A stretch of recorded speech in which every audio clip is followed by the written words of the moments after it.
Let me explain to you why I think what we've been through the past 2.5 months here in the state.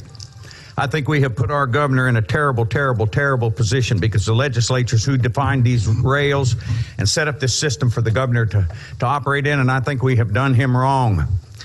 And let me tell you what we've done. We've said to the governor, we in the legislative branch here, Governor, this is what we're going to do, and this is how you do it.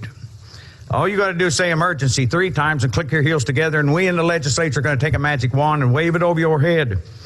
And we are going to endow you with the power to make law. And if you need a judicial branch to back you up, that's okay. We don't mind. Now you got the 2 branches of government. It's not supposed to have anything to do with making law. Then we said to the governor, this is what we want you to do next. We want you to segregate all the people and the businesses in this state into 2 piles. One pile we'll call useful people with useful businesses. The other pile are for useless people and useless businesses. Now, dear Lord, don't call it that, Governor. Use a benign word like essential and non-essential. And then when you get them separated, Governor, this is what you need to do next. You need to ensure that the useful people with useful businesses maintain most of their constitutional protection. So they can go about the way they need to go and do what they want to do and go to work and make a living. If they have a useful business that's big enough, you can peacefully assemble 100, 200, 300 people in there at one time. That's no problem. But the useless folks with the useless businesses, we want you to suspend their constitutional protection. And that way you can say to them, you shut your door, you go to the house, and you stay there till we tell you can come out. And the only time we're going to tell you to come out is if you want to go do business and spend your money at a useful business. The rest of the time you stay at the house. Draw your check.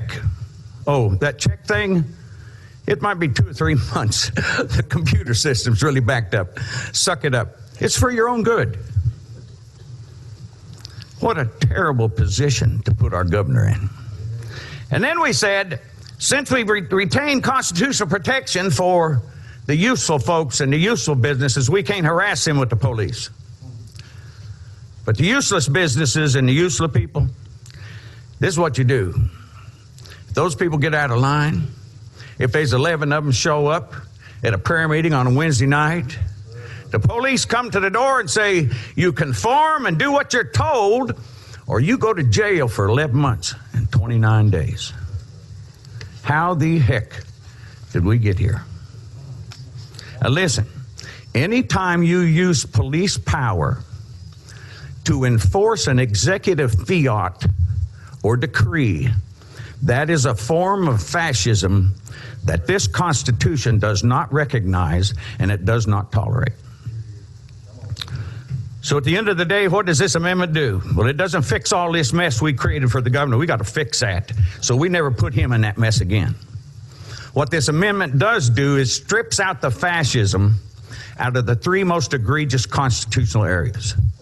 It says you cannot use law enforcement to enforce an edict out of the executive branch that denies people the ability to assemble peaceably, that gives them the right to go to work and earn a living, and that allows them to move around this state freely without the government infringing on them. And there you have it. Okay. Wow.